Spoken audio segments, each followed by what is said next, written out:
Hello and welcome back to the Mobius Archives. This is your host, Mobius Rex, and we are playing Kerbal Space Program. Last time we were here, we returned Valentina from Duna, getting us a good chunk of cash. Wow, it's actually... Oh. Why is this person checked? That's weird. It's actually really expensive to hire more pilots and engineers and whatnot. But we actually pulled some out of space and got paid for it. Elima, we just pulled from space. We sent everybody off to Minmus just to get some experience. So now everybody's a level 2 anything, and Valentina's the only one that's been to Duna. To orbit around Duna, plant a flag on Ike, orbit around the sun, etc. Getting her a lot of experience. We have some stuff. We have 1,600 science to do. Now, our current goals, let's just check our available ones. We can actually test this back thumper fuel, solid fuel booster right now. What's the Minmus 4 rally? This is new. Flyby of Ike, Duna, Moon, and Minmus using a single vessel. It's 101 years that we have to do this. I'm intrigued. And land your vessel on Ike. This one's 66 years. I hope it's not in that order. That'll be an interesting one. And let's accept this back one. Alright. But we do have a bunch of active ones that are more challenging. This one's done in 2 years. So I may want to do that before we actually do stuff on Duna, which is to plant a flag on Duna, which means landing on Duna. So here, I think today we want to start working on rovers. Rovers require wheels. Right now we only have plain wheels. Not the best, but we do have access to field science, which just gives Roval Max Model 1. So let's research that. Lots of money. Don't have these parts, but at least we have these ones.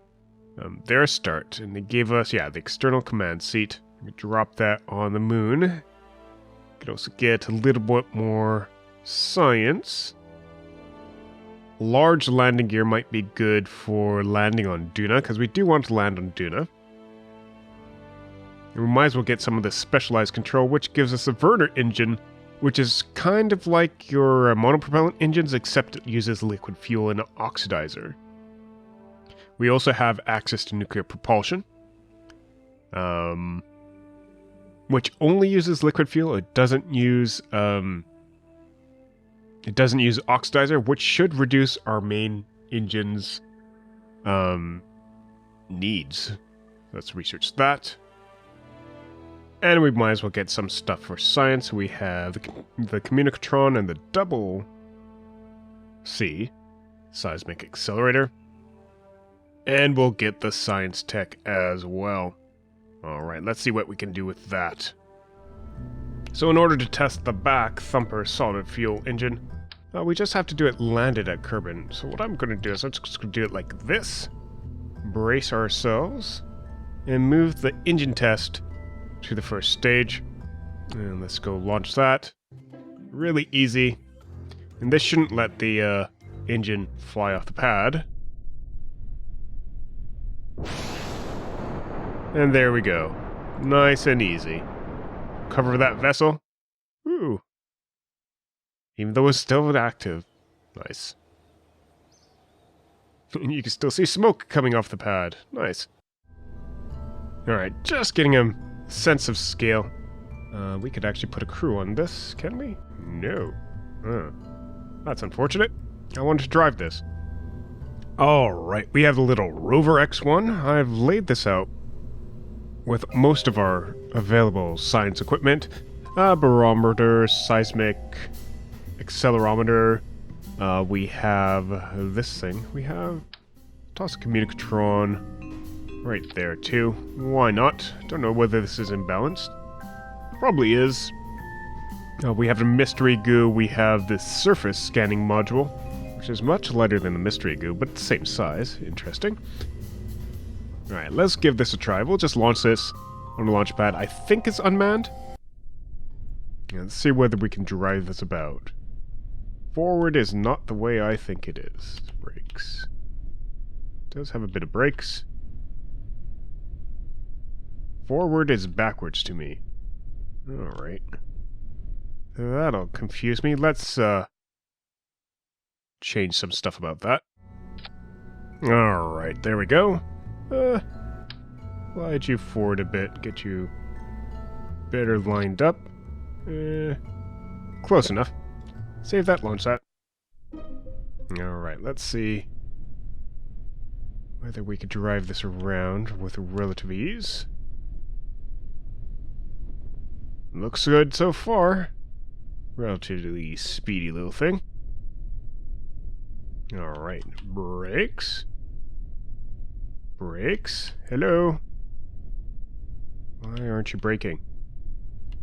Let's getting some of our science while we're here. Serve that mystery goo. You're doing whatever you do. This actually helps orbital scans, log the pressure data, and transmit this. Alright, everything seems stable. You could run around with an antenna like that. Bit odd, but I think we can live with that.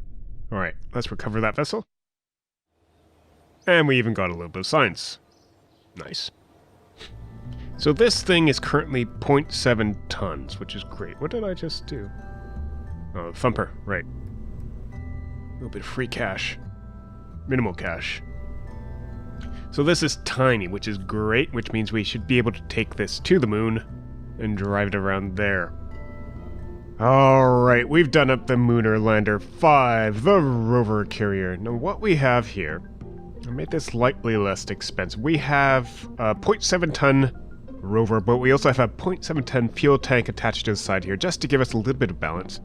I've moved our monopropellant thrusters up here. This will actually allow us to detach the lower engine section once we actually run out of liquid fuel. And hopefully get everybody back to Kerbin. Alright, let's give this a try. Who's our crew? Valentina. Actually, let's get rid of Valentina. She's been to the moon. Let's do Elmira, Maribel, and Asegi. And I'm actually going to drop these engines down. I'm going to limit it to 80. These are actually pretty strong engines. And should get us off the planet in due time. I'm using them for vertical thrust. I'm not going to worry too much about horizontal thrust at this moment, but vertical thrust, yeah. Let's get that going. Alright, just going to drop our liquid fuel booster, this thing, down a little bit. Should be okay. Yeah, let's see whether we can do something with this or whether we need to redesign the entire ship. Maribel, Elmira, Asegi, good luck.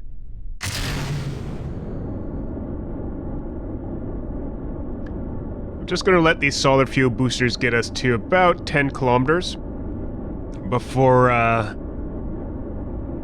tipping over. This might cause some aberration in our aerodynamics. Not sure about that. And we're actually tipping over that way, so I'm guessing this is causing a little bit more drag than I want. We're pointing the wrong direction both ways. We might lose part of the space... the spaceport. There we go.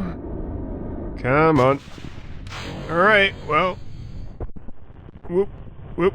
Safe. Not perfect. And what are you doing? Point radio, please. That means straight up, not straight down. Bit struggle here. Bit of struggle. There we go. We're actually not doing too bad. But we definitely want to use this stage to go this way. Whew. Okay, Didn't do as much as I'd like. Only got to 30 kilometers up there. Just gonna bring this to full thrust, drop this engine off. We don't need it anymore.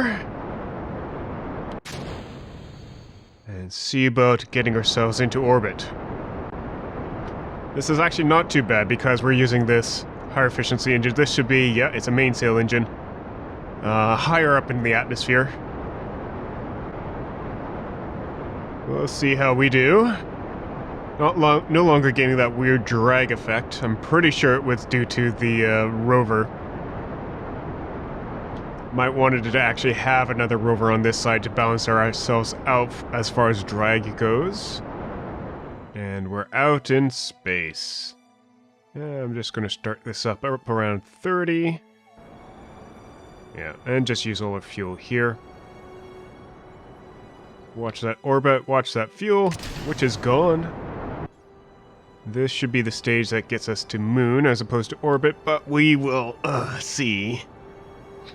We will see. Alright, getting ourselves to the moon.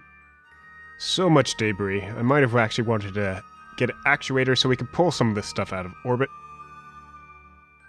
Not today, however. Not today. And not bad. There we go. That's coming up in 5 minutes for a 47-second burn. So we want to start at around 23-24. Alright, thrust up. Get ourselves back in alignment here. Watching controls a little too much.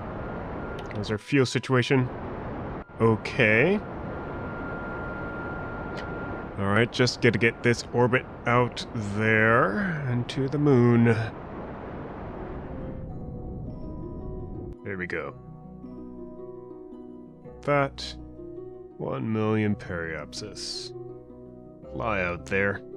See what we see. Alright.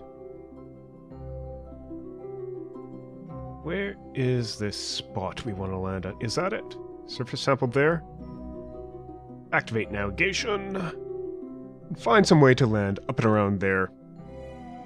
Alright, we're going to lose this section of ship shortly. Might as well use it for all it's worth. We need to get this maneuver started 9 seconds out. Bring us down to 144 periapsis. We really just want to get close to our periapsis. Our current periapsis. So that we can bring ourselves down easily. And throttle up. We shouldn't have too much left there. Well, that was it. Goodbye to you. And the rest of it is this smaller ship, which will hopefully do what we need to get us onto the moon so we can get our surface sample here. And just cut our engines, or remove that marker maneuver. 76,000 meters. And we'll come in and bring our periapsis down as well, or apoapsis down as well. Alright, our apoapsis is coming down, our periapsis is shrinking. Probably don't want our periapsis to get too low, but around 30 is I think the least that we want. Let's stop it here. Around 50. Good. And now I want to set a maneuver here. And I just want to adjust what we fly over so we have a better chance of landing close to NQ9H Alpha. And slow us down a bit. Might even become a landing maneuver if we so choose. It's a 15-second burn with what we have now. Don't want to go too crazy with it though, because we want to have a controlled landing, not a disastrous one.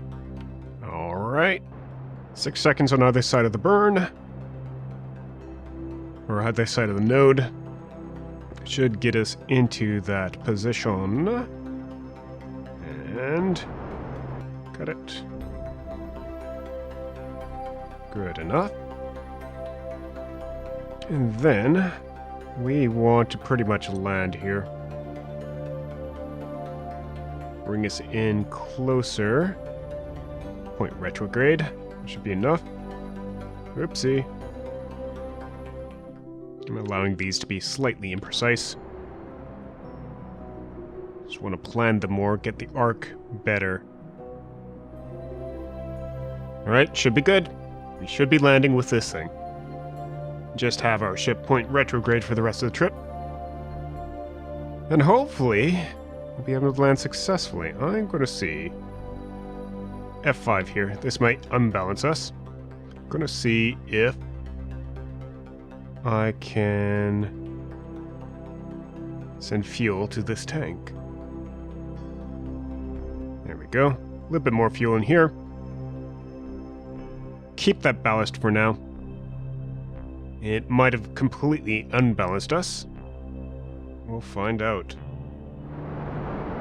15 kilometers up, just going to slow ourselves down. Alright, I'm just going to let this thing go. Throttle up as much as we can. It doesn't seem like there's much we can do to save our crew. But around 1,500 meters, I think we can try as much as we can to not kill them. 5. Throttle up, and that's it. And... Woo! Hooey! A lot of debris, but they're alive. F5 that. We're going to have to send a rescue. No, we're moving. Because we're bouncing along the surface. Guess. Something blew up next to us. Let's see what we can see in the daylight.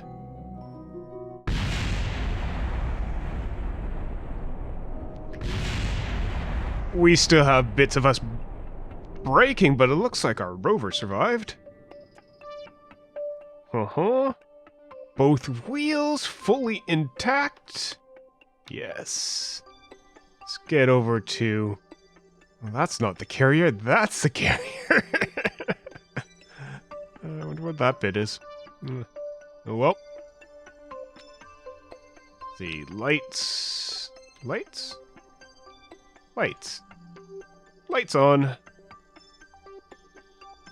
Definitely need landing lights, need more fuel if we're getting down to the moon.